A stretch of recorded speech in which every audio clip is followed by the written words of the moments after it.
Xitoy hukumati bosh shtabi Hong Kongga joylashgan bir bexatarlik shirkati bilan Qashqarda bir jazo lageri qurish va boshqarish haqida kelishim tuzdi.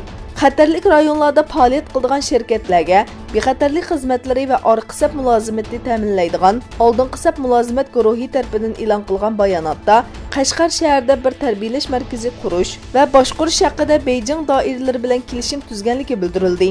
Millionlagan Uyg'ur Xitoy tomonidan yig'ilish lagerlariga qamalgan bir sharoitda mazkur shirkatning Qashqarda paydo bo'lishi andisha va mulohizalarga sabab bo'ldi.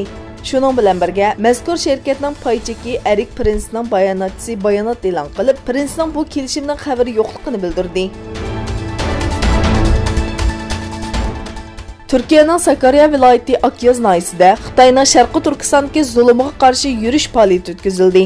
Shuning bilan birga Elazığda Sharqi Turkiston majlisining raisi Setim Turk apandining qatnashishi bilan Xitoyning Sharqi Turkistonda musulmonlarga yurgizayotgan bostirishlarga qarshi namoyish o'tkazildi. Amerika Tashqi ishlar ministri Mike Pompeo 1987-yili Amerika prezidenti Reagan bilan Sovet ittifoqi rahbari Gorbachev orasida imzolangan o'rta manzilli yadro qurollari kelishimidan chekinganligini e'lon qildi. Amerika prezidenti Donald Trump Shimoliy Atlantik ahdi tashkilotidagi ittifoqdoshlarining Amerikaning chekinish qarorini qo'llaydiganligini aytdi. NATO mu Amerikaning qarorini qo'llaydiganligini bildirdi.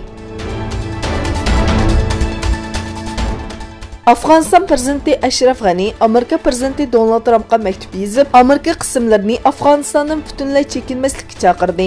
Xabar qilinishicha, New York vaqt gazetida e'lon qilingan maktubda Amerika qismlari Afg'onistondan butunlay chekinib chiqib ketmasligi kerak, ammo chiqimni tuvantirish uchun askar sonini ozaytirishga bo'ladi deyildi. Amerika Demokratchi va Cumhuriyetchi har ikki partiyaning a'zolaridan tashkil topgan bir guruh parlament a'zosi Uyg'ur professor İlham To'xtini Nobel tinchlik mukofotiga nomzod ko'rsatdi. İlham To'xti muddatsiz qamoq jazosiga hukm qilingan bo'lib, 5 yildan buyon Xitoy turmusida. Kengash palata a'zosi Marco Rubio bayonot e'lon qilib, Xitoy hukumati va kompartiyaning kishilik huquqqa og'ir darajada dafsanda qilishni domlashtirayotganligini hamda 1 milliondan ortiq Uyg'ur va boshqa musulmon asonliqlarni siyosiy qayta tarbiyalash lagerlariga qamalganligini ta'kidlab, nomzod ko'rsatish uchun eng muvofiq vaqt ekanligini bildirdi.